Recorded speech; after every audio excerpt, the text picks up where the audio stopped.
Hey Jake, I've wanted to talk to you for quite some time. You own the channel for the sake of argument. You've interviewed some pretty prominent people. Mainly, I've heard you discuss the Israel-Palestine issue, right? And well, I was under the impression that you have some reservations. I've mostly heard your talks with the pro-Israel guys, but also some of the pro-Palestinian guys. So I would like for you to tell me, as someone who seems quite reasonable and thoughtful about this issue and who cares to understand and unpack this as an American, how do you see things and what are some of the reservations that you might have on both sides? Yeah, that's a tough question. When you say reservations, I think it's a very complicated issue, and I'll tell you what my initiative is when I speak to people is I think that uh when I talk to people who are on the pro-Israel side, I care what I care about is making sure they have empathy for Palestinian civilians who are dying. And when I talk to people who are on the pro-Palestine side, what I care about is making sure that they condemn Hamas and feel bad for the Israeli civilians that have been killed. I think that I just want to collect my thoughts for a No, second. you can stop and think. It's okay. Because it's funny that no one's ever like asked me this question. I'm always responding, you know. Um, so here's what I think. What I've learned these last few months interviewing people is that you can be a pro-Israel person and be a really good person, and you can be pro-Palestine and be a really good person. And there are very complex narratives on each side, both of which have a lot of truth. And I think it's too complicated of a history to use a severe narrative and paint one side as being completely bad or completely good. Let me try to be more accurate. I'll try to Sure. Sure.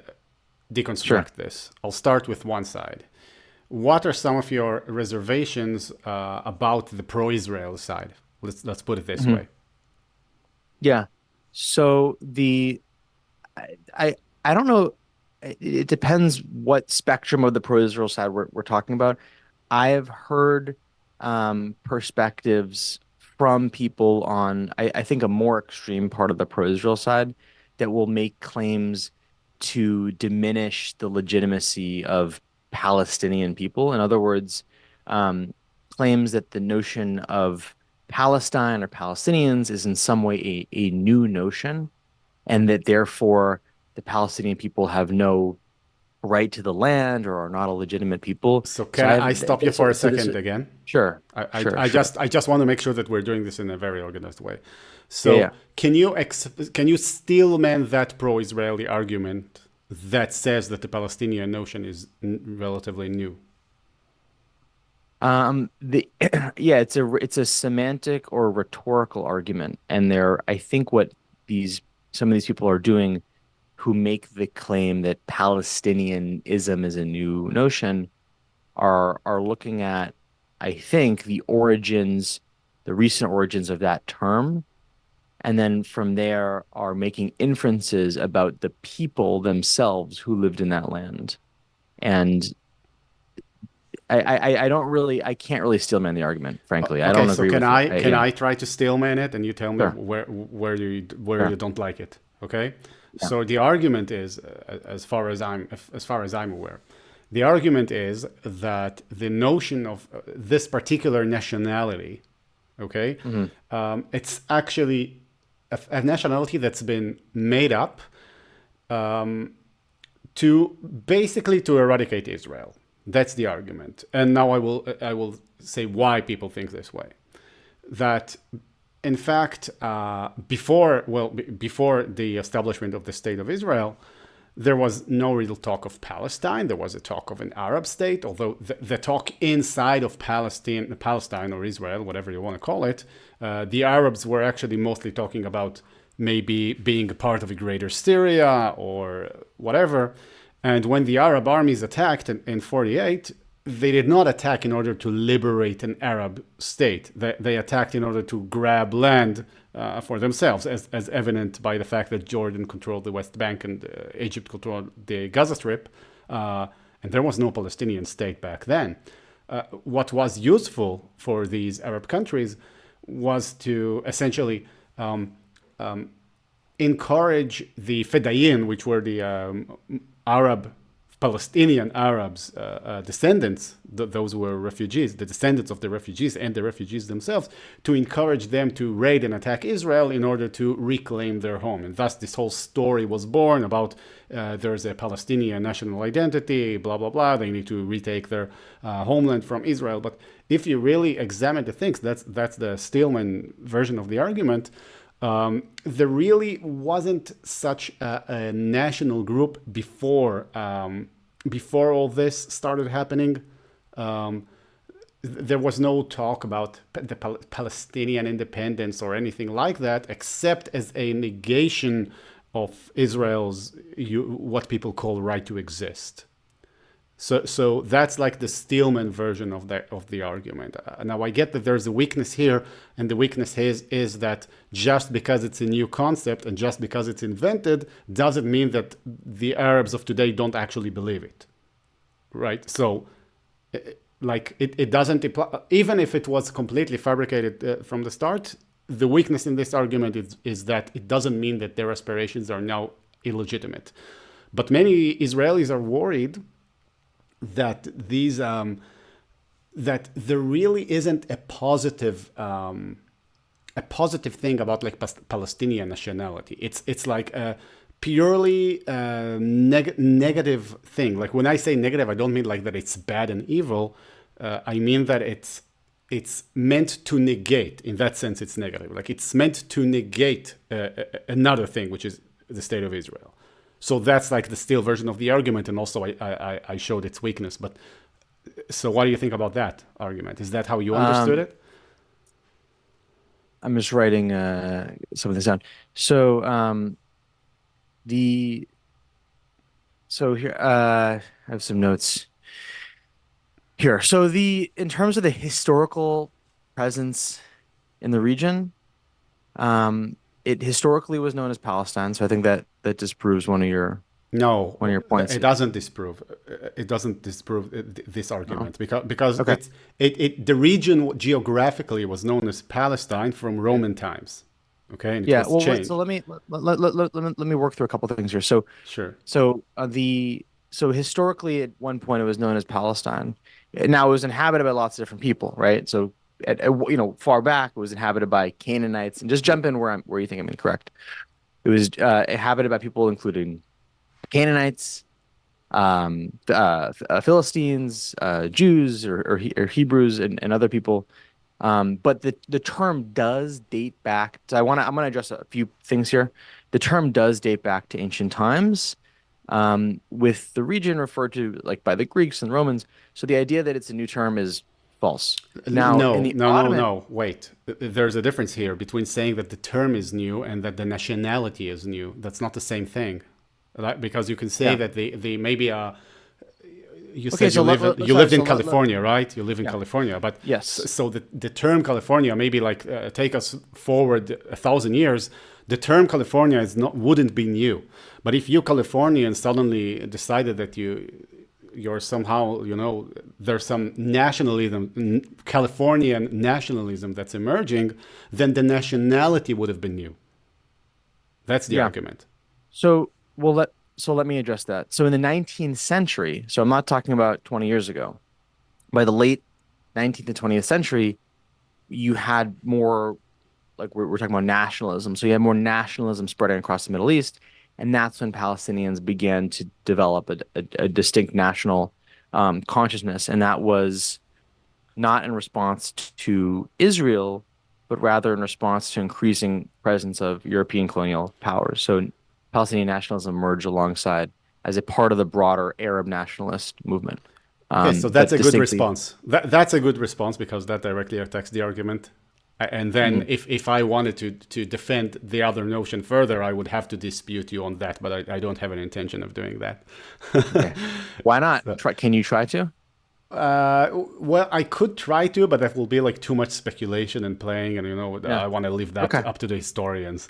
So, Sure. I But mean, the yeah. yeah. And the uh yeah, I just but the bigger issue here is not everyone's a historian, but this argument against Palestinians is often it is a semantic argument, right? It is an argument about terminology being used. I don't That's a think so. I kind of don't think it's a semantic argument. the crux. So when someone sees a group of people and they're saying, "Hey, we're suffering, someone help us." And then if someone were to point to that group of people and say, "Hey, you're not even your title is nonsense. Like the thing you're referring to yourself is total nonsense." That accusation doesn't deal with the crux of what that group of people is saying. Oh, It is a semantic attack. So for me, so okay. if Okay. you say to me, Jake, I'm Hungarian. My name is Doran, and I'm Hungarian, and I'm starving to death. And I say, Doran, you're lying to me. You're not Hungarian. Yeah. You're like, Okay. dude, you're missing the whole point. So, You're missing the whole point. yeah, Yeah. yeah. So that works. That argument works. But a person who does believe that the Palestinian is like this made up notion, if you want to put it in air quotes, or if you want to say it seriously, that wouldn't be his response to like he wouldn't say that. And if he were to say that, then he would be like very logically inconsistent because as you've said, it's a ridiculous claim. Like you've painted it as a ridiculous claim, and it is. As I've said, even if it is even if we grant that it's a new nationality, and even if a nationality that's been originated by fabrications of forces that are hostile to Israel, even if all that is true, then your argument still holds. If people say, "Look, I'm starving," and someone else says, "Yeah, but your nationality is made up," you're right. It makes no sense. Okay, but that's not what that argument is meant to do. It's not meant to dismiss people starving, right? It's meant to show, in a sense, that your so-called ancient claim to legitimacy is not as ancient as you might think. This is what I see in that argument. But it And certainly doesn't negate suffering or anything like that. So I'm in complete agreement with you here.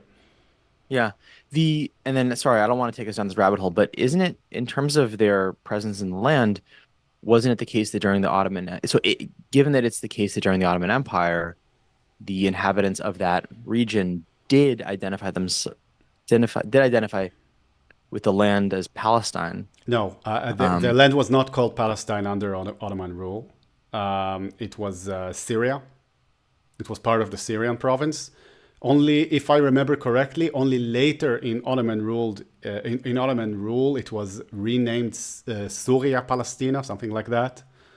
Um, and the time in history where this became Palestine, like the name Palestine for that particular region, with its exact modern borders, that's actually the British Mandate. Which what essentially happened was the French and the British split the Levant. Right, the French took the northern side and they further split it into Lebanon and Syria, and then the British took the southern side and then further split it into Jordan and Palestine. These were the mandates. But again, it's you can make the claim that yes, the Palestinians have been on that land for longer. Well, at least, okay. The Jews would say that the Palestinians were not there first, and they would be correct. Okay, but the Palestinians could say that they have been there longer, and they would be correct. Although some Jews and some scholars counter that claim because they say that actually most of the migration into the Mandate of Palestine came relatively late from places like Egypt and the Maghreb, which is northern Syria, northern Africa, and well, all around the Middle East, essentially. But again, this is like stuff for historians. It's I don't want to get into that because it's something that I feel like if someone wants to really discuss this, he needs to have the data and the numbers and proof. I just can present the argument to you because I know these arguments. Yeah. Sorry, fiddling with my stuff. Yeah, don't worry about it. So So, yeah, so so what I other reservations did you have that we can yeah. discuss? So, what other reservations about the pro? I mean, the issue here, like, I don't see it as two sides. I see it kind of as a spectrum with four sides. I think you have, extreme pro-Israel views that assert arguments such as the one we're just discussing about the origins of the term Palestine, or even and also potentially deny the blockade that exists. That's kind of on the extreme end of the pro-Israel side. And then there's a more moderate pro-Israel view, which I don't know that I have contentions with being pro-Palestine or Israel on either moderate side. Can you So this is the present the line I'm moderate? Like, what is the difference between the what you've so referred to as the I extreme I, pro-Israel I and the think my so and then there's the pro-Palestinian side that maybe doesn't condemn Hamas, but then there's the more moderate pro-Palestinian side that does condemn Hamas. So my view is that there's moderate positions on both sides that acknowledge the wrongdoing that they've done and the suffering that they have caused, but that they still feel that they're still rooting for their side. And I have friends on both sides. I think that both I think that there's moderate views on both sides, like there are on most issues, right? That are fair. Um, and I think I'm not a pro this way or pro that way.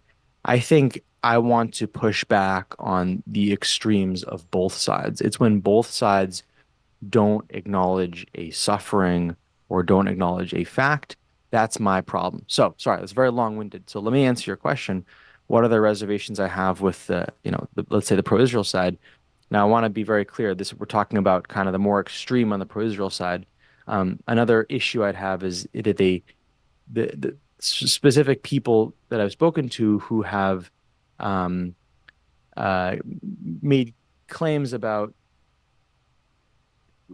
asserted that the blockade in Gaza either doesn't exist or is not material or is just not having a big impact when the evidence shows that the land, sea, and air blockade imposed on Gaza since 2007 has played a meaningful role in crippling Gaza's economy. It's not to say that, oh, Hamas is not also evil. And this is the problem, my problem with people on the Israel-Palestine conflict is I feel that many people refuse to condemn their side and refuse to concede points because they feel that it delegitimizes their whole argument. So I feel that some people, let's say if they're very pro-Israel, they're concerned that if they place blame on Israel for the blockade or for something else, then they're in essence um, removing blame from Hamas. They're worried, and my big contention, and I think my big mission is to show people that if and someone gave me this wonderful analogy. They said if you're trying to sell someone a used car, and obviously the car is not perfect, if I'm trying to sell you a used car, and I say, hey, just so you know, this car, the radiator is the radio is busted. You're gonna have to get a new radiator, and the windshield's kind of dirty. Okay, the rest of the car is great. You're more likely to buy the car because you know it's not perfect, and I'm telling you what's not perfect about it, and therefore you trust me, and you're more likely to buy it. And that's the approach that I wish that people who are pro this or that would take. People who are pro Trump, I wish they would say, yeah, he's an asshole. He says things that are crazy. He's a jerk, and I still want to vote for him because of his policies. But most people deny that Trump is a jerk, and they just say, "Well, Bill Clinton was also a sexist," and this, and so likewise, I've heard people on the pro-Israel side say, "No, the reason Gaza is suffering is all because of Hamas. There's nothing to do with the blockade." And No, I wait a feel very, minute. Okay. So I just want to. yeah, There were a few things that you've said that I think are incorrect. But first, I okay. Oh, really? want to address the things that are correct. Okay. Well, at least in my view. Yeah. Both of us are appreciate honesty, because that Yeah. whole thing that you've just said was basically just a way of saying, can we please be honest when we debate? Can we Well, please be I would take it a honest? half step. I would take it a half step further. Honesty is a very broad term. Like, what is honesty? If you just tell someone, "Hey, be honest," it's like, okay, if that would solve all our problems, sure. I'll give you an It's a very, example. I'll give you an example in this. but and just the word I would use is just be willing to concede on when your side has done something wrong. Be willing to concede on that. well, so can we? Okay, would you say that that thing we did before, when I presented the argument to you and then I immediately showed you its weakness, Hmm. would you consider that to be part of the landscape of debates that you would like to see? Is that what Yeah, you? absolutely. Yes, what you did, this conversation, this is probably the most productive conversation I've had, on Israel Oh, Palestine. I'm It's hopelessly pro-Israel, just so you know. But okay. I mean, I'm very pro-Israel. But I can, maybe it's the philosophical sense in me that Hmm. I feel like I have to to see the weaknesses in the points that both sides are making, and Yeah. you pick the one that is more robust. And now I want to address the thing that you've said about the blockade, right? So the Israeli claim Hmm. is that the blockade is in response to Hamas, right? So when you say things like, well, it's not Hamas to blame, it's the blockade, right? It's essentially a pro-Israeli person would say that these two are one and the same, like that there wouldn't be no blockade if there was no Hamas. Uh, and you can actually show that if you say that, Fatah was the organization to first take control of the Gaza Strip after the 2005 disengagement, and then Hamas took over, and then Israel put the blockade. Now, people, pro-Palestinian people who you have spoken to, for example, Ilan Pape, probably disputes that, because he would probably adopt a narrative which kind of shows that like Israel only did the disengagement plan to kind of trick the Palestinians and then use any excuse that they could find to put the blockade in place. Right, that's the like Ilan Pape, Norman Finkelstein line of reasoning. Um, but yeah, that's the main Israeli argument, and I tend to buy it. So I wanna again draw the spectrum like with my hands. So there's very there's extreme pro-Israel, there's moderate pro-Israel, there's moderate pro-Palestine, there's extreme pro-Palestine. That's my lens. It might be incorrect, but that's the lens I use. Yeah, I would view you, Doran, as being a moderate pro-Israel view, and the reason I say that is because you don't seem to be disputing that the blockade exists. I don't but disagree with you. I think I agree with you that the notion that the blockade exists for fundamentally for a reason other than to prevent terrorism, I don't believe that. I don't believe that there's this like malevolent, complex, sinister reason that I do think it's in response to Hamas. Of course, it's in response to Hamas. Um, but my contention is with the people on the extreme side are over they so here. numerous though? Like I've Well, let heard me it before, but let me not so that much. that don't believe that the blockade is inflicting significant harm. And yeah, I've heard this view from a lot of people actually. It's a lot of people and myself included. Like I wasn't aware of the blockade growing up. Like I wasn't aware. And now so you and I are in agreement probably about most things if I had to guess. I I don't know what my official views on this issue are that I'm confused. That's my official view. I think I'll always um I think I'll my whole life I've been pro-Israel. I think my conflict now is that I have friends who are Palestinian Americans, and if I think the statement for me to say I'm pro-Israel Mm, in a time when Israel is engaged in a war in which so many people are dying, including my friends, people they might know. yeah. For me to say it's just a funny time for me to say I am pro-Israel and put an Israeli flag in my yard. An analogy would be, am I pro-America? Yeah, why not? Does America do terrible things? Yes. Would I put an American flag in my front yard um, the day after America decides to invade Iraq if I have Iraqi friends? Probably not, right? Well, but Because that's that's not. that's not essentially an ethical decision. That's a social uh, decision. There's a difference between the two, right? I don't know if I no be well but if I firmly stood behind Israel's actions in Gaza, I think I would just say no, they're in the right. But war is a really complicated thing. And again, like I want to come back to the blockade, and I will, and just cut me off if I'm rambling too much. But let's just jump to Russia Ukraine for 2 seconds. Like there are very smart people who think Russia is evil, and we have to do everything that we can to defend Ukraine. And if we don't, we're going to have World War III. Okay. There's also equally smart people who think that Russia's in their right to take part of Ukraine, and if we keep fighting Russia, we're going to have World War III. You have smart people on both sides saying that World War III is going to start for opposite reasons. Same thing with Israel-Palestine. You have smart people on both sides saying that Hamas is trying to genocide the Jews, and then people saying, nope, it's Israel who's trying to genocide. The point is it's a very complicated um, issue. And if it were very ethically clear for me that Israel's doing the right thing in Gaza, I would just say, no, they're doing the right thing. It's not clear to me that they had to kill or have to kill 40,000 people. And then the response is, well, what else are they supposed to do? There's many things they could have done, right? Unfortunately, for someone who ultimately does care about Israel as a thriving country, this war has really hurt their reputation. And so, for someone who cares about Israel, it's important to be critical. And um, so, sorry, I'm responding to your point that it's a social decision, not an ethical one. It's probably both, but it's because I'm not convinced that the way that Israel is conducting the war is ethical that I have reservations. You're For an example, inherent skeptic.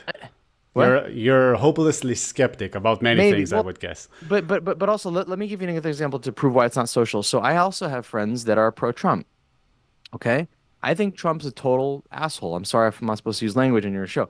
I think Trump is a jerk. I really do. And I don't think he's gonna ruin I don't I'm not worried about Trump as an existential threat to democracy, but I think it's I think he's a terrible person. And I will tell anyone this. And if this has social repercussions, so be it. I'm not gonna stand up at a dinner party and throw a wine glass against the wall and say, you people are idiots. Trump's a jerk. But if I'm sitting with friends, I will gladly say, listen, like, I don't, vote for who you want to vote for. I think the guy is clearly a jerk.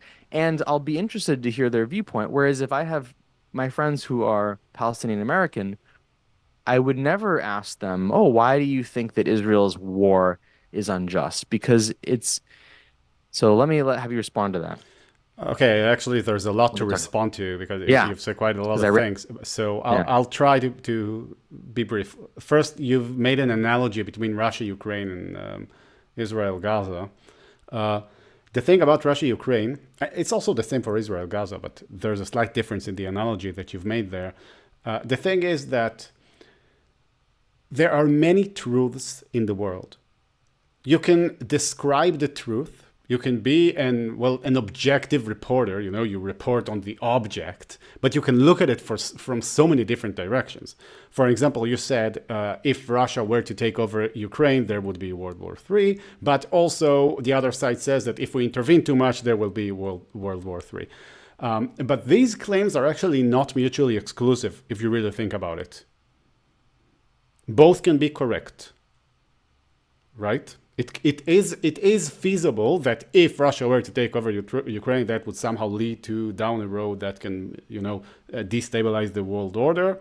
And it can also be true that if the U.S. gave Ukraine a nuclear weapon and they threw it on Moscow, that would lead obviously to World War III, But right? but you're talking about downstream effects. I'm saying there's a claim that it can't be simultaneously true that the preceding action so that defending Ukraine necessarily leads to World War III, and Oh, simultaneously that not defending okay, Ukraine okay. necessarily leads to So World War here's III. the weakness in the argument, Mhm. because when you say defending Ukraine leads to this and not defending Ukraine leads to this, there's also, well, that's why politics and diplomacy exist, because you're not exactly defending directly, you're providing aid, and you're not exactly letting Russia take over. You're like ceding a little bit of territory. That's what diplomacy is for. That's people have done this for thousands of years. Okay, so that's regarding the Russia-Ukraine thing. Now, about the Israel-Palestine thing, you've spoken about, well, Hamas wants to genocide the Jews and the Israelis are genociding the Palestinians. I think here there's something that's a little bit different because, again, here both cases are not mutually exclusive. It's the same way that it's been in Russia-Ukraine. However, I believe that when you make the claim that the Israelis are committing a genocide, you have to play some games with the definition of the word, right? Because you have to be like, well, okay, if you provide people, if you prevent them from accessing their housing, and you lower their standard of living by a sufficient amount, then that counts as really trying to kill them, and then that counts as genocide. But then maybe what you're concerned about is that you moved a lot of people from their homes, and now you count that as ethnic cleansing, and then you say, well, ethnic cleansing is technically a part of genocide. You have to play a lot of games to define this in order to make that claim. Okay? Mhm. So I think it's like the analogies were a little bit different, the analogies that you've given. And your third point was about the social thing. I think it's not the same. I think people like you've said that Palestinian Americans. I think a Palestinian American. Well, I'm not absolutely sure about this, but I do believe this, that their identity. Like, okay, why wouldn't you put an Israeli flag on your house? Because it would seem to you that their identity as Palestinians is paramount enough to harm your relationship with them, or to be greatly offended, or to feel insecure, or whatever. Okay? No, it's Whereas, with the identity. But no, Israel is conducting a war in Gaza in which a lot of civilians are dying. yeah, Unfortunately, I just think that I just think it's a tricky time. but you Do you wouldn't agree? care. You wouldn't care about offending them if you wouldn't believe that they consider themselves as Palestinians as a paramount attribute of their identity. I don't even know if that's true. No, let's say it's not paramount, but if someone's grandfather was from Gaza or the West Bank, and now everyone in Gaza and the West Bank's being killed, even if that person's identity as Palestinian is not in the forefront of their Okay. mind, it still is pretty relevant to them. You know, they're going to have an emo Yeah. and I think the analogy I want to, by the way, the thing with Russia Ukraine, I wasn't trying to. I don't think my. I think I was talking too much, but actually wasn't trying to compare the two conflicts. My point was that You've um compared the that fact that there are competing views. That's what you've compared. that's really all I'm doing. And I Yeah. think it's easier with Russia Ukraine because it's less volatile of an issue, frankly. And I think it's more clear that Russia Ukraine, we have people like John Mearsheimer, who's very respected Mm. by Americans, who's pro Russia. That's really all I was trying to do. I'm not trying to compare. I'm also not making claims about is genocide legitimate or not. I'm actually not concerned with that claim. I think like it's like these claims about terms. I don't think often get to the crux of the Can I issue, move you which to a is different question? I want to ask you something yeah. else that And then relates, but okay. yeah, and then we can come back to the blockade because I do think that and I should try to be more succinct with my answers, but Don't worry. my we talked about the Palestinian semantic thing that is important. The other thing that is important to me to discuss with people who are pro-Israel is acknowledgement that the blockade has and does cause harm to people in Gaza. I don't care to debate Okay. whether the blockade Okay, is in look. response to So Moscow. remember to ask me this because now Okay. I'm feeling a pressure to respond, and I don't want to do it. I want to ask you something Okay. else. I'll write it down. Okay. Yeah. So here's what I wanted to ask you. You're Hmm. married to a Syrian woman. Yeah. She's Christian, but she's Yeah. still Syrian woman.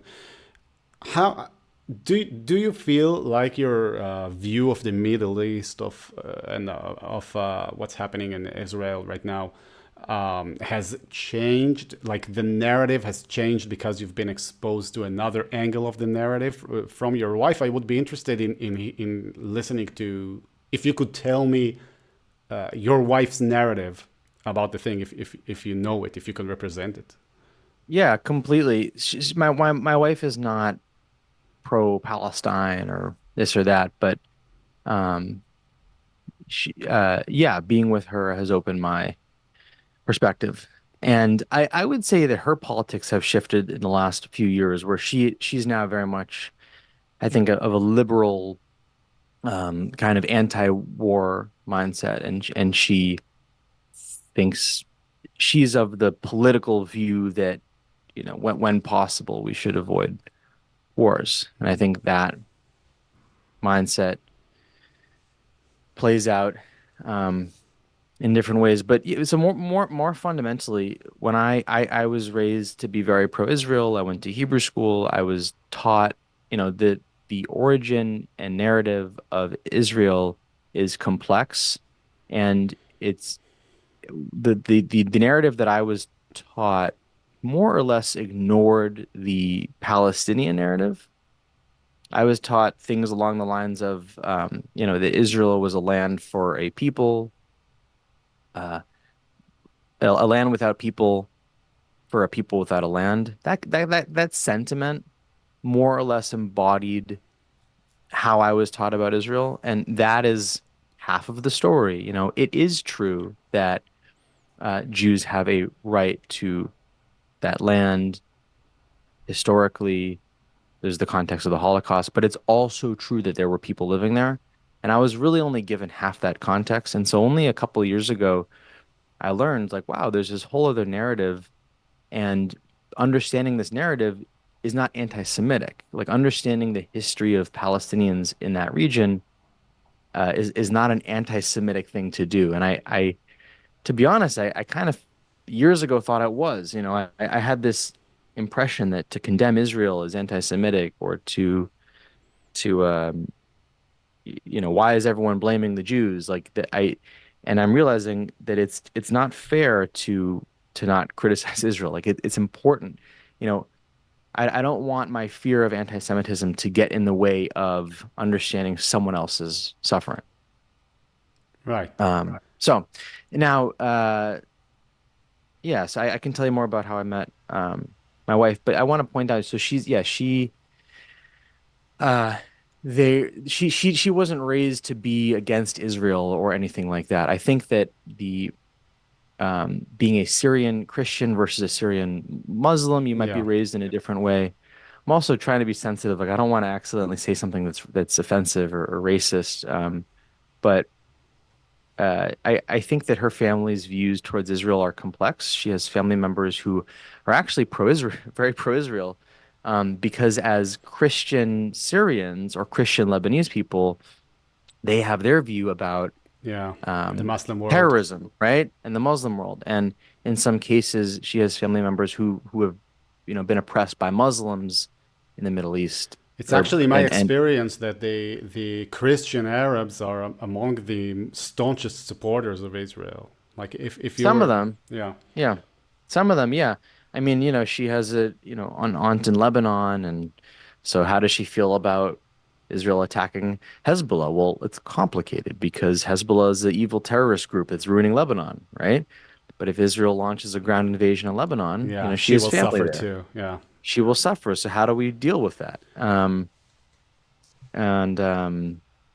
then yeah, I think the story that I hear from all of her um family was that they uh, grew up being friends with Jews in these areas in Syria, And I think there was a time in the 70s or before that where apparently Jews got along very well with Middle Eastern people in these countries, and then Yeah, that's the tensions have narrative. escalated. That's the Arab narrative. I know this. Yeah. Yeah. So, Yeah. I, Okay. So that was interesting to listen to. Do you wanna let's discuss the blockade again? and I can, if I don't know what I've never, my story is not very rehearsed. So if there's a certain Mine part neither. of, so if there's a certain, and we could talk about YouTube, but if there's a certain part of my story that I could dive deeper into, maybe I'll have more substantive things to say. So feel free to do that. But yeah, in terms of, so back to my views on um and by the way, I think it's been very healthy for me to get opened up to this other mindset. I think it's really uncomfortable for some people to try to empathize with the other viewpoint. And it's very easy to say, oh no, my side's right. I know all the facts. I think Israel-Palestine has got to be like the most complicated series of events in world history. And Nah, if you I don't think no, so. you don't think so? No. Okay, so let's talk again about the issue itself. So I think you asked me what issues do I have with the pro-Israel viewpoint, and I'm drawing this what I think is an important distinction between like a moderate viewpoint and an extreme viewpoint. I'm saying on the extreme side, the first thing I have an issue with is the notion that Palestinians is somehow illegitimate, and you and I are in agreement that that claim is that Palestinianism is No, legitimate, I and did the not arg say that. I did not say that. oh, you did not say that. What I said is that even if it is not legitimate, that doesn't mean that these people should suffer. But you also, but I made the claim about the nationality having originated, and you said that yes, that was a good. I think you agreed with me. No, I My said it claim. was a good point. It doesn't mean I agreed with it. So by the late 19th to 20th centuries, as Yeah. nationalism was spreading across the Middle East, Palestinians began to develop distinct national consciousness. Okay. This is in response to external pressures, including the decline of the Ottoman Empire and the increasing presence of European colonial powers. Yeah. Palestinian nationalism emerged alongside as a part of the broader Arab nationalist movement, but was distinctly tied to the land of Palestine. So agree or disagree with that? Well, again, I'll leave this one to the historians. My So you don't agree, but you don't know why. no, I don't. Okay, I don't agree, but I don't feel so strongly about that. That's the thing. Okay. Okay, like from what I've read and gathered, it seems yes, there was some sort of national identity. There was also the Great Arab Revolt of 36, right? So there was something there, but the forces that were working behind the scenes were essentially not really national. They were more like tribal, and this Mhm. family is they want to become part of Syria, and this family wants to become part of whatever, and this family is Jordanian, and so it's not exactly like there was something happening there, but it wasn't really a proper national movement. That's partly why they lost the civil war of 47 and 48, because while the Jews were organized, very well organized, they were basically having national level organization even before they were a nation. The Arabs were fighting like on a village to village basis, and that's essentially their greatest disadvantage, and that's why partly why they lost. Yeah. So it's neither here nor there, but Yeah. I don't feel I, I, strongly enough to really I argue think, about yeah, that. I think my biggest point when it comes to the notion of Palestinians is that we don't use this argument to delegitimize the fact that there are people there. The idea that people that were living there in the 60s, 70s, 80s don't deserve to be there. I just think that sometimes that argument is used to kind of push away the plight of the Palestinians. So I Yeah. don't know that like you, I also don't know the details about the semantics, the historical semantics there, but I don't like when people use that argument to delegitimize the existence of real people who are having a hard time or suffering there. Yeah, but I think you can make that argument also without delegitimizing the people. I mean, you could make an argument kind of like, okay, let me try to make that argument for a second. It could be something like, okay, let's grant the fact, the notion that Israel is a conquering evil colonial empire. Okay, let's grant that notion. The Jews essentially came from the Arab countries, from Europe, from wherever, and they have done a rather remarkable thing. But let's concede that it was evil for the sake of argument, and they have essentially reconquered their ancient homeland after 2,000 years. They've essentially reconquered it. Okay, now a situation like this has occurred many times throughout history. Okay, and what happened is that the refugees. We can discuss the refugee problem as well, but what happened was that the refugees kind of were pushed out, and then the neighboring countries kind of saw these refugees as a tool to be used against Israel. Okay, because if you think about it, refugees don't stay refugees for 80 years. Right? That doesn't happen anywhere except in the Palestinian case. Right? So why does that happen? Because the Arab countries initially used that as a ramming tool against Israel, and then, well, later, their narrative kind of took over, and now they can't change it because now that's the narrative. So that's a problem now. So you could use this argument, you could use this narrative, which I believe is not very inaccurate. Okay, it was actually, I've granted that Israel is an evil force. Okay, but it's still true, even if you grant that Israel is evil. You still have the problem of the Palestinian refugee problem not being entirely the fault of Israel, because it could have been remedied by people moving on and saying, well, we lost, let's grant citizenship or whatever, okay? But the refusal to admit defeat and the refusal to give up the dream of wiping out the Jewish state is essentially what kept the Palestinian issue going. Now, that argument does not mean that these people are not suffering and that they do not have needs that are legitimate and that they should live better lives, right? But you're saying we can make the argument that Palestinian is you can't argue against the term without trying to delegitimize the people. I think I agree with you, but my point is that usually when people make that argument, it's to delegitimize the current suffering. It's to say, hey, look at all these pro-Palestine protests. They're anti-Semitic because Palestine's not a real thing. Palestinians is not a real thing. So therefore, if you're protesting for Palestine, you're anti-Semitic.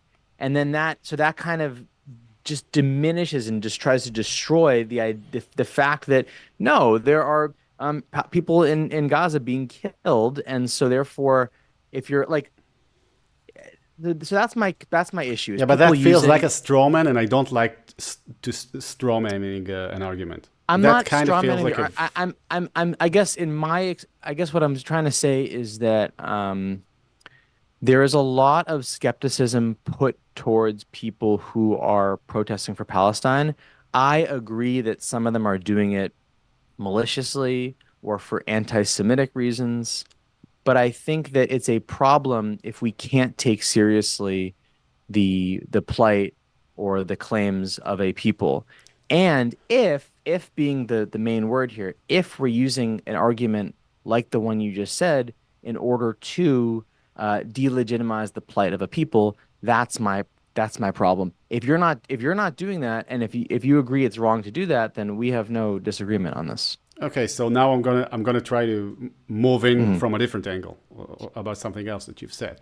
I don't see why a country that's existentially threatened, okay, and that conceives itself to be existentially threatened, should worry very much about the well-being of its enemies, essentially. Mhm. Okay, now that doesn't mean you should kill them all. Okay, Yeah.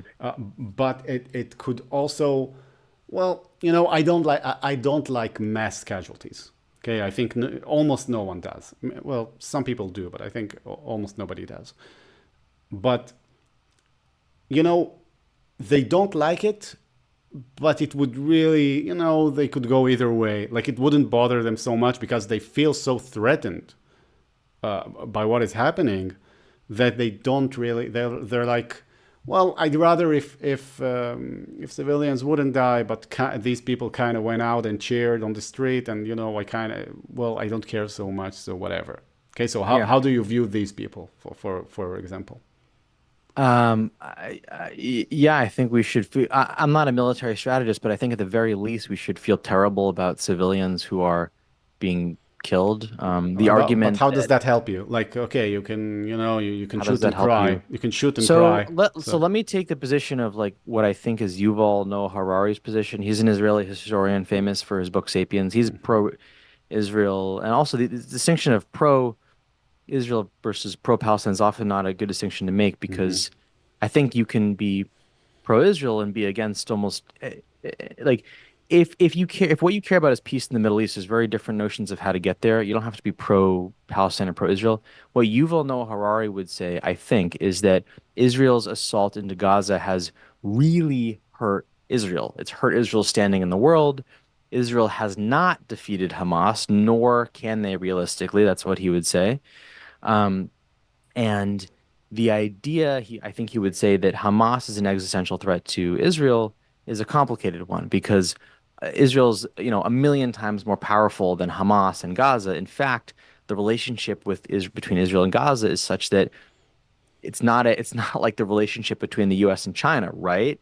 It's the Israel has control over Gaza. They have control. There's a blockade. I think they control the water and electricity. So these are not two warring nations. Yes, Hamas is evil and should not be in power. My point is that it's complicated. Like, how do you if China look if North Korea is an existential threat to the U.S., that's a very different situation than if Hamas is an existential threat to Israel. It's just a different situation. And what Yuval would say is that um, probably he would say we have to not try to kill that many people because it's going to hurt our standing. We have to find a way to bring in peace and to introduce a new government without inducing all these casualties. Let's partner with Saudi Arabia and the surrounding countries or something. So my point, you asked, what's the point of empathy? The point of empathy is to find a better solution. Yeah, okay. So a couple of things here. By the way, that's kind of the John Mm. Mearsheimer argument as well, that Hamas is not really a threat to Israel and that Israel is not really under existential threat. So here's Do, the do thing. you do you believe that Hamas has the capability to destroy Israel? Yes, but not just Yeah. Hamas. Yeah. Okay, I think Hamas, well, by itself, no, it cannot destroy Israel. Right. But when you really think about it, it shouldn't be that hard to destroy Israel. Like, it's a very small strip of land. All you got to do is surprise it sufficiently, get your guys into the key positions. You take over some police stations, you take over the Knesset, you take over the government or whatever. You've kind of collapsed the state. The state Yeah. is kind of collapsed. So it's not that difficult to destroy it. Okay, to destroy it as a functioning political entity. Okay, so can Hamas do it? No. But what could happen is and that's what Israelis have discovered on October 7th, is that if Hamas were not so stupid as to attack alone, and if such a move were coordinated with, say, Hezbollah and the Houthis and Iran, okay, then Israel could actually be existentially threatened. So does Hamas alone threaten Israel's existence? No. Does Hamas as a whole, in the whole picture, threaten the existence of Israel? Yes. And so does Hezbollah. Let me get on your side about this. So then is it more likely, and I don't know the answer to this, is it more likely or less likely that with what Israel's doing that it will get so here's what I don't understand, right? Is that there's a claim by John Mearsheimer and probably Yuval Noah Harari that because Israel is doing what they're doing in Gaza, it's enraging Hezbollah and making, Hezbollah's claims are that they're only Yeah. attacking because Israel's in Gaza. Do you think that's a lie? Do you think that Hezbollah is attacking Israel in order to destroy Israel, or do you Uh, think that Hezbollah is attacking Israel because to get okay. Israel to stop the war in So, Gaza? so I here's don't know the the here's the thing. yeah. Obviously and demonstrably, the reason that Hezbollah is launching missiles, rockets into Israel, is because what's happening in Gaza. Well, I mean, you don't have to be a genius. Well, Hezbollah started attacking Israel on October 8th. So Yeah. that kind of like, you would have, it would be quite a stretch to say that the things are not related. Yeah. However, the real reason behind Hezbollah attacking Israel, there are several real reasons. Number one, Hezbollah is actually an organization that is founded on the idea of the annihilation of the Jewish state. That's like the goal of the organization. It was created during Israel's stay after the first Lebanon war, and so that's like the reason for the organization's existence. It has to save face by harassing Israel and attacking it. Okay, so that's number one. Like there can't be major action in the neighborhood without Hezbollah coming in, because otherwise it's not legitimate. So that's number one. Number two is Hezbollah is an Iranian proxy, and it is in Iran's interest to keep pressure on Israel using its proxy by attacking civilian infrastructure. And they can do it through Hezbollah without damaging their own reputation as badly as it would have been damaged if they would have attacked by themselves, right? So it's like this part of the broader geopolitical plan. So is it related? Yes. But Hezbollah, to begin with, is posed to serve a function of eventually participating in that surprised Armageddon attack on Israel and wiping it off the map. That's like the Iranian plan. Could Israel, that's the situation. Okay, so right now, you could say, maybe I have, God forbid, let's say not me, someone else has cancer, okay? Right, so he has cancer. And he has a headache, okay? And you could say, look, the reason why you have a headache is because you've spent all day in the sun and you didn't drink enough water. That's why you have a headache, right?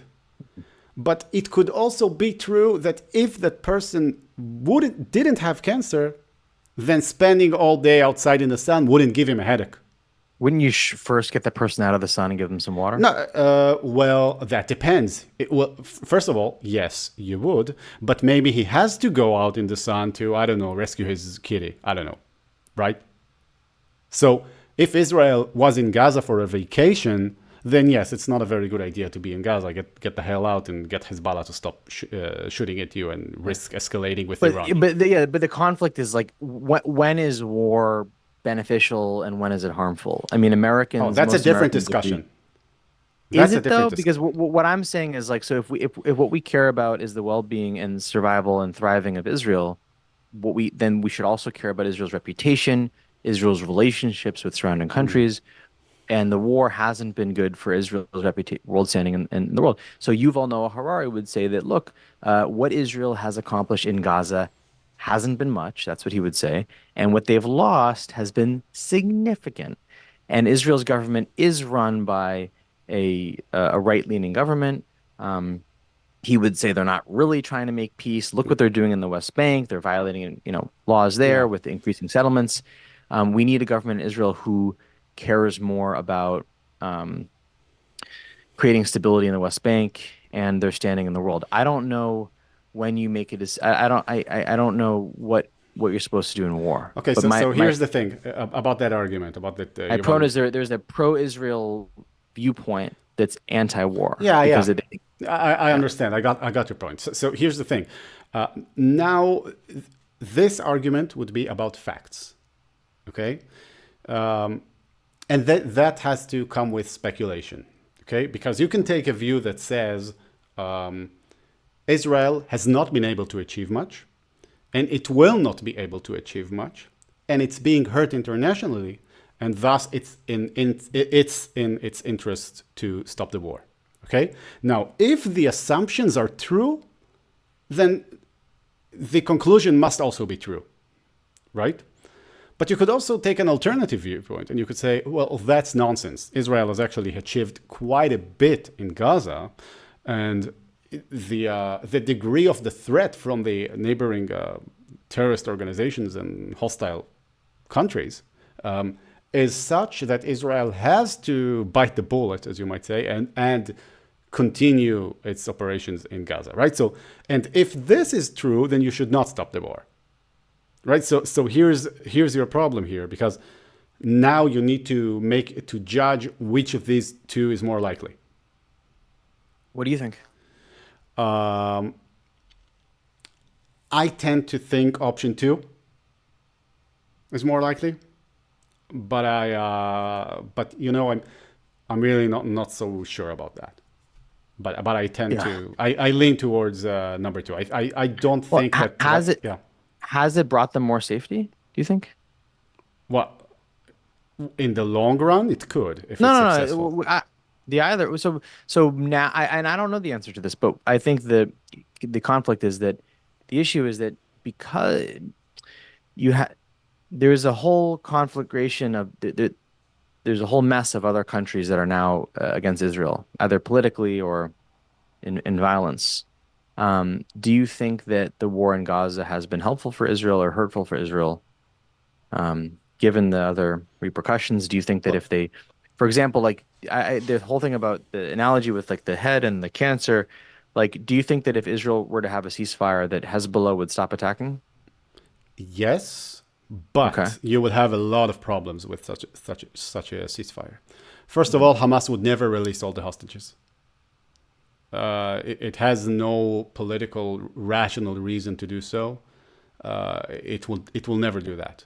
So first of all, so right off the bat, they still have a political leverage against Israel, a very powerful one. Mhm.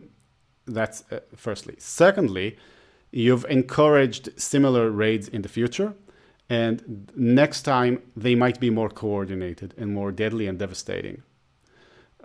Third, you've left Hamas in power, and you've tilted the balance of power in the Middle East to the direction of Iran.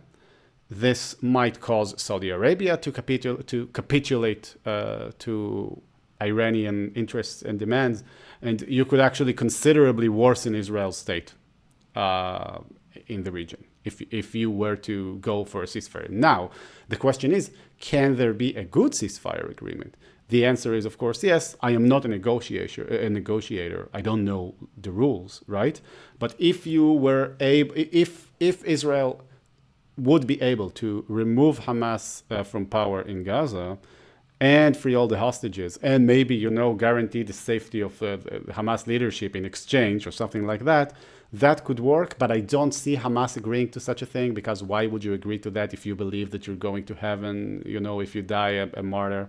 So Well, what do you make about the civilian toll in Gaza? Like what do you make of that? You know, you said some people, everyone's against it, but it has to like what yeah, what do you make of it? Like what do you think about it? Like the destruction in Gaza. What do we do about that? oh boy, that's a complicated issue. You know what I think? I think we should discuss this on your channel maybe, because I Okay. think we're out of time here. Okay. So we'll have a follow up discussion, and you Yeah. can start with this question. I do we have time for one more thing I want to say? Sure. So we talked about you know, the beginning, and it took us down these rabbit holes. You asked about what are my contentions with the pro-Israel view, and we talked about the notion of trying to delegitimize the Palestinian people. I want to just close the loop on that. So, um, do you? So I think you'd agree that no one should use that argument in order to delegitimize the plight of Palestinians. Is that correct? Well, I mean, if they Like really want, they if they like want to, yeah, there are people in the West Bank and Gaza who have a hard life. yeah. And to delegitimize that by saying, well, they're not even really Palestinians, like that's not a good thing to do, right? I don't know. Look. I don't really know that I've heard that argument all that often. Okay. Like it seems kind of like a straw man to me. That's why I don't like Okay, it. I hear what you're saying. All right, so the next thing is, do you By the way, believe I that? don't like strawmans from the other side as well. Yeah. So it's not like So I didn't mean to. Yeah. So did you believe also that, like, let's say that there is a new government in Gaza who is secular or peaceful. Do you believe that Israel will have to lessen the blockade in order to create lasting peace? In other words, do you believe that the blockade does create conditions in Gaza that will create animosity, and that therefore, if so, look, so the blockade, you and I agree, was created in order to prevent weapons getting into Gaza, right? So therefore, if Israel and the region is successful at implementing a more just government in Gaza, therefore you would no longer have the need for the blockade, yeah, I agree and with there that. and Sure, therefore Israel should remove it. Um, sure. and And what I get very confused about Well, with you look, talking wait, my channel. hold on. Yeah. Okay, adjust that. Yes, it's true. There would be good reason for Israel to remove the blockade. Mhm. However, there would still need to be some control of the goods that go in, because I believe that even if there were a secular, moderate government in Gaza, inevitably there would be terrorist factions that will emerge. I believe that the Israeli-Palestinian conflict, and I speak to a lot of Palestinians, so I believe this quite firmly. Um, I think that even if the Palestinians were to have almost no limits on them, like if Israel would have left them completely to their own devices, they would still believe that Israel is somehow making their lives worse and that it's like the main problem in their lives, You and think they would so? act against it. Yes, I do But think that's so. a fundamental thing to figure out because the other viewpoint, and I don't know what the truth is, but the other viewpoint is that terrorism in the world often, it's not that people who are Muslim are inherently evil. It's not that Islam is evil. There's an argument that often in the world when we see terrorism, it's because the society is deficient, is being oppressed in some way. I Look, don't I don't know. I don't first, the idea is that you don't have like affluent nations developing into terrorist nations, that terrorism only starts when you have an oppressed country. I don't know if that's true, but I would well, like it's to it's kind of believe. true. But look at it this way. First of all, I did not argue that Islam was evil, and not once during this Yeah. conversation. No, no, I'm not saying you did. Yeah, Yeah. yeah. Secondly, the thing about terrorism, look, terrorism as a tactic of warfare is a tactic that makes no sense to use if you're the dominant side. It makes no sense to hide within civilian population if you're the big strong guy. You do Right. it if you're weak, and you Yeah. take every advantage that you can get. The same with deliberately targeting civilians and trying to demoralize them, right? Because you're saying, well, I guess it's also part of the Palestinian narrative, the all Arab narrative, that these people are colonial settlers. They don't really belong here. So if we scare them hard enough, they will just get scared and leave, or something like that. Hmm. So it's deeper than that. It's part of the narrative. The narratives are so different, and we can discuss this at some other time. But I believe that the difference in narrative is so great that even if the Israelis were to leave the Palestinians completely to their own devices, we would just have 7th of October all over again. And this is like, I speak to many Palestinians, and I'm always astonished by how much they believe that they feel that Israel is basically in charge of anything bad that's ever happened to them. But there is a blockade, right? Like their economy Of course. is hurt. Yeah, but Right. but again, okay, so it would make sense, of course, that if there is a different government and there is no more terrorism, it Yeah. makes no sense to keep the blockade. Of course, I think Good. everybody knows that. Yeah. But the issue would be that people would not trust the new government to keep all of the you might say terrorist factions in check. Do you think there's a bit of a catch-22? Because if we do say that like if if the blockade or things like that contribute to hatred towards Israel, then it seems a bit of a catch-22 because Look, like I don't buy you, this. I don't buy this no. whole thing. I mean, of course, yeah, you could say it contributes, but there would be plenty of hatred even without the blockade. We've seen it. The Yeah, Arabs have been I want to believe that opposed. most people just Yeah. want to have good lives. I want to believe that most people just want to have good lives, Well, we you can know? discuss this on your channel, but there Yeah. has been Okay. Arab violence against the Yeah. Zionists even before there was an Israeli government, before there was an occupation, before there was a blockade, and before there was even Israel in 48 borders, before there Right. was a partition plan. Okay, Right. so I mean the Hebron massacre of I think it was 28 or 29, 1921, 9. Hmm. It was instigated by Palestinians who have spread rumors that the Jews were trying to destroy Al-Aqsa Mosque. Okay, now this is the same narrative that's happening today. That they say, well, the Israeli government is trying to destroy, but it's really, you can see that it's been there before. So I don't know. I Yeah. really hope that it could be better. I do want the best for everyone, also for the Palestinians, but I believe that Israel has to look out for itself first. Yeah. So yeah. So I think we'll wrap it up. here. Thank you so much for speaking to me. And well, our next conversation will be on your channel, I guess. Sounds good. Sounds good. So thank you guys for watching.